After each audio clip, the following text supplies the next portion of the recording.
Internet, what is really, really, really good? You know who it is. It's the one and the only, the triple, the G.O.D. And of course, I'd like to welcome you guys back to another installment of Triple the Guy Speaks On It. Whoo-wee. Man, this has been an interesting morning because Nintendo in the streets clowning. Nintendo in the streets clowning right now. Between their takedown of AM2R and also their takedown of all the installments of Nintendo Power on archive.org, and I will say this up front, they were in the right to do that because they have a right to protect their intellectual properties, da-da-da-da-da. The question that I thought about and presented to myself and wondered and thought about that I'm going to just present my thoughts on now is,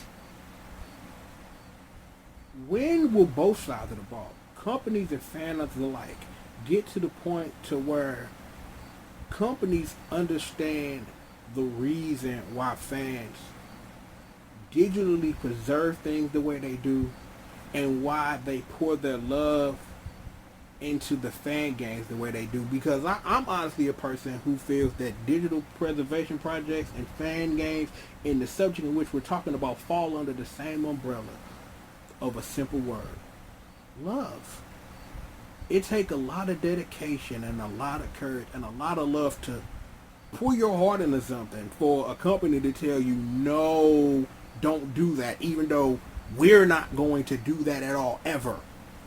Because, let's be honest, let's start what prompted the video, and then I'm going to work towards, and I'm going to work through a whole bunch of myriad of examples of the question at hand.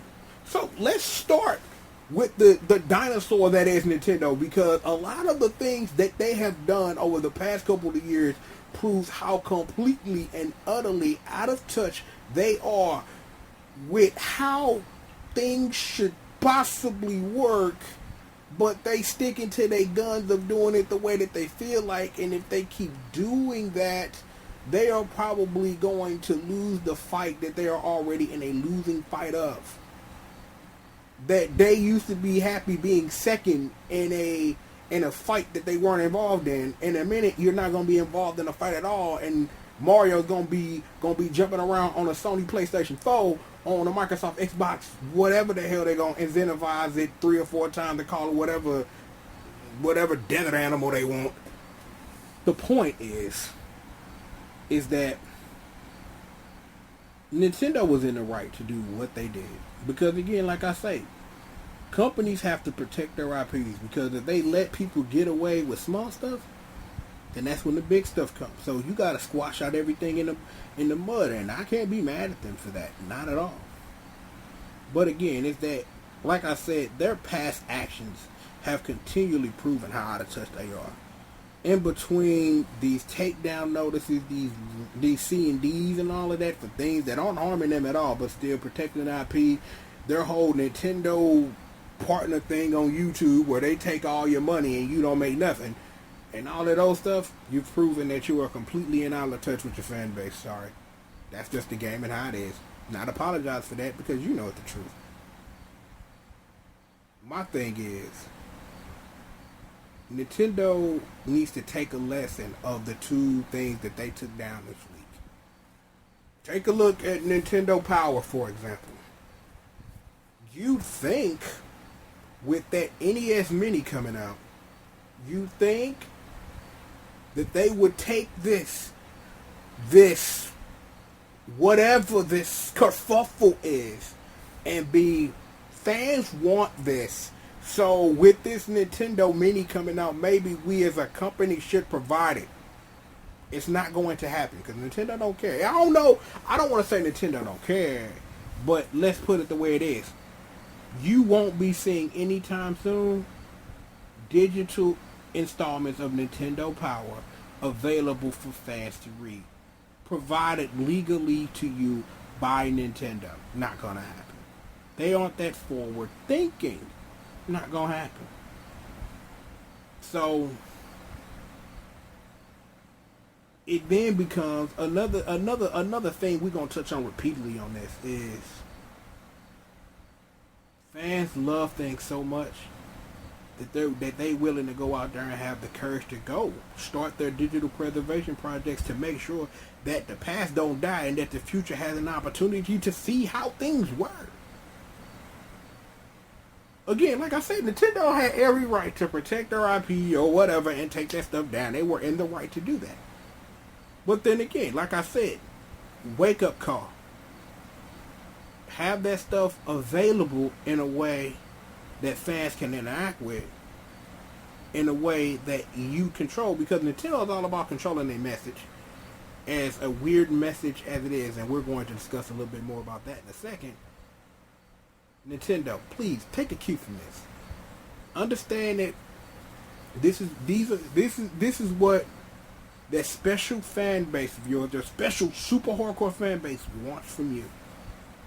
All the outcry should be simple. Find a way to make it happen and get it done. But you're too busy, fucking up Tokyo Mirage sessions to give a shit, so, okay. Might want to just have to let that one go. When it comes to AM2R, the less we talk about Federation Force, the better we'll all be. I took a look at that game for 2 seconds and was just like, no. As someone who loved the Metroid series for all its rights and its wrongs, Other M could have been a lot better in all of its facets, but it was still good, is that Metroid Prime Federation Force is not the way to celebrate the 30 years in the franchise. That should be a remake of Metroid 2. That should be the rumored Metroid Dread, a new 2D Metroid, something, Metroid Prime something, not Federation Force. I'm sorry. That's just not the way it is. And if we want to get into more extreme examples, look at Project M and everything that preceded it, with all the different brawl pluses and minuses and all that stuff. That's a whole completely different example of how a group of people loved the previous game so much that the game was a shadow of that game, so people did all of the work to figure out how that game worked and made it work in a way that they could appreciate. But Nintendo disavows any knowledge of that game existing.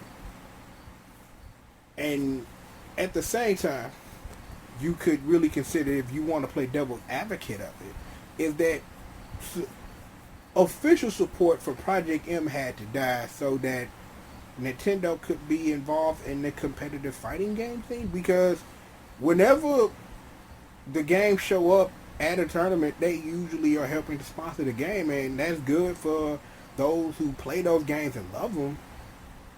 But for those who want to enjoy that game in that type of environment, can't, because the game is banned at those type of things. I know people probably still get their hustle on in hotel rooms or whatever, because that's what it is. But to have a game completely shut out like that because your fans did something that you could have easily done. Now, I don't want to say easily done. Something that you should have considered, instead of embracing it, you completely shit on it. Because you doing what you got to do to protect your moneymaker, and that's okay. But a lot of this is going to be, how can companies protect their money, but also embrace the love that goes into fan projects, that goes into digital preservation projects? Because again, these are wake-up calls. We could talk about Crimson Echoes, and we could talk about Chrono Trigger Resurrection till I'm blue in the damn face. Those were both fan games in their whatever they were, in whatever embryonic state that they existed in their unfinished whatever state, that's something that Square Enix should have grabbed onto and been, yo, we feel what you're doing. We don't like that you've legally done it, but we see this what fans want, so let's give it to them. But instead, you completely stomp out years and years of work, which then leads into this, and I'm going to say this, and I might have to repeat this before we're all said and done here. There are people who make fan games. Hi, I'm the one and the only, the triple, the G.O.D. If you gonna make something hot, like that old one Metal Gear fan game that the dude had permission from Konami, and then they shut it down like 2 seconds before David Hayter was going to do voiceover for it, don't talk about your game. Don't talk about it. I understand this. We live in the age of attention that you want people to know so that you can get more help and get people coming in. Gather the help, do what you got to do, but do it in secret, then release it. And then you get situations like with AM2R. That game came out, Nintendo shut it down, but now that game live on in perpetuity forever. It's always going to be a place you Google hard enough to find it. Another example, Streets of Rage Remake. One of the most amazing fan games that I've ever played, and I wish Sega would have gravitated onto that and would have gave the group over at Bomber Games the opportunity to fix some of the infringing stuff that's in that game, to fix that game up and get that game out to people. Because that would have been amazing, because I'd have gave them $10 for that easy. Because for a game that I have played for a long time in its various forms for free, I have gotten a lot of playtime, and I would have gladly shown my love legally for that game. But when you think about why the game got shut down in the first place, it was a whole bunch of contributing factors, a complete misunderstanding of a donation button, and also Sega trying to sell you a shitty emulated version on iOS, which had a ROM that not only was emulated badly, but then was a ROM that had the name of the person who dumped it on the bottom of it. They had to update the game twice to replace the ROM with something that was a little more legal. It's a damn shame. It is. It's like, as someone who appreciates the love that goes into these various projects and understand that they are under this umbrella of the love that we pour into the things that we want to protect, we want to preserve, that we want to put our stamp on, is, again, companies do what they have to do. They're doing their job. Nothing wrong with that. But I see the game like this, though. In the next 20 years, this won't even be an issue. You want to know why? Because the old guard at these various companies are going to step down, are going to pass on, because that is life. And those who have grown up in the age that I grew up in, that because I am probably one of the luckiest people to ever exist, because I got a chance to grow up in an age where I have seen the evolution of media to where we are right now as I am speaking. It's going to be people like me who believe heavily in digital preservation, who believe in allowing people to show their love and put their stamp on things, are going to be the ones that are going to do things like get the folks over at Sonic Retro, like Christian Whitehead. That boy kicking ass. Like, you should go over to Sonic Retro and go read like the documentation about how Sonic games work. Because those people over at Sonic Retro who have worked on those various ports of Sonic 1, Sonic 2, Sonic CD, and the upcoming Sonic Mania, which is probably going to be the best Sonic game ever, I really honestly think, because of how much those people know about how those games work and tick, is how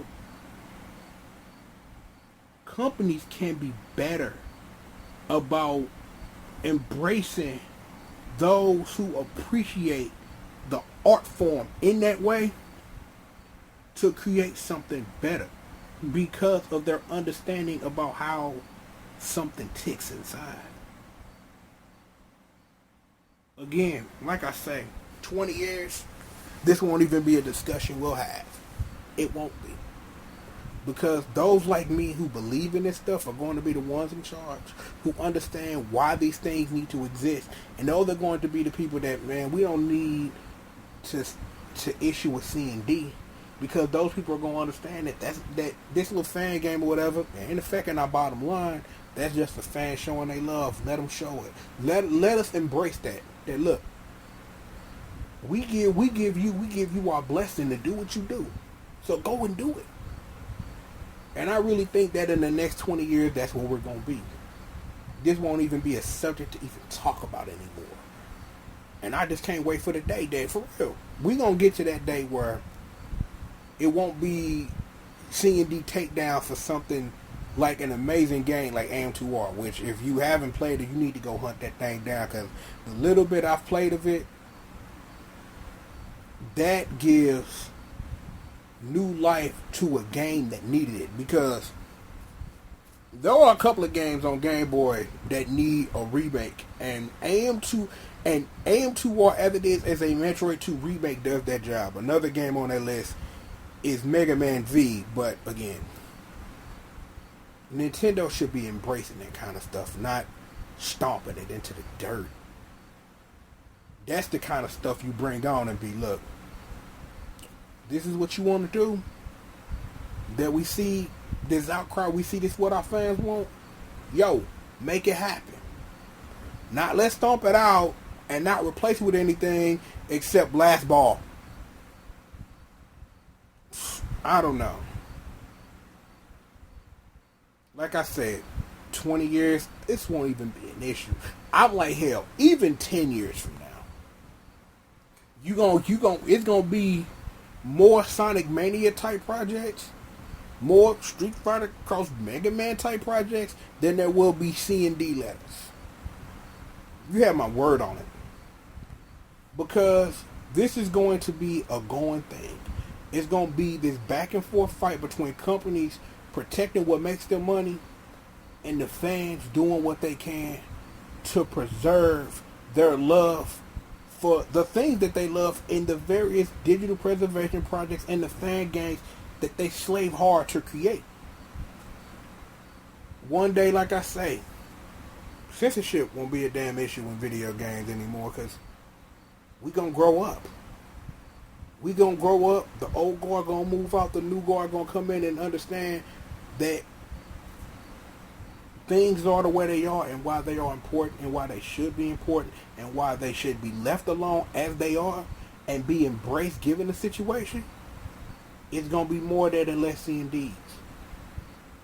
And as someone who is an educator, a protector, and a liberator of history and heritage, all I can do is hope for that day to come sooner rather than later. I am D-O-N-E, done. Nice saying. This is going to be an interesting thing to watch unfold. It will be. Because this is not something that's going to end quietly. Again, if you can track down something amazing like AM2R, you should. I didn't mention this when I talked about Streets of Rage, but to this day, that game's still getting updates. So if you can find a place to download Streets of Rage Remake, you should. Sega didn't shut it down fast enough so the game live forever. If you got a modded Xbox, you can play it on that. If you don't feel like playing it on your computer, you got options. If you want to play Crimson Echoes in its allegedly final pre-release state before Square Enix shut it down, you can find it easily on the internet if you want to. One day, you won't have to go on a Google hunt to find these things. They'll be right there and they'll be available. Because companies will grow up and fans will grow up and we will come to some understanding about the love that goes into the things that we do. And that the thing is that, and the underlying point is that we have to make for the now, is that companies should be doing these things, not the fans. I understand why the fans do them, but a lot of these things should be wake-up calls to the companies to be, we should be doing this stuff. That we should care as much about preserving our past, our present, and our future as our fans are. But as it is, though, that'll just be another thing, and we'll just see about that. But I am D-O-N-E done for real this time. I got to get this up to y'all, and there are things that I have to do because I got to prepare for something. So I'm going to prepare for that thing. So with that being said, I am, of course, the one and the only, the triple, the G, G.O.D. And of course, this is another installment of Triple the Guy Speaks On. And with that, I'll holler at you guys next time, man. Peace out.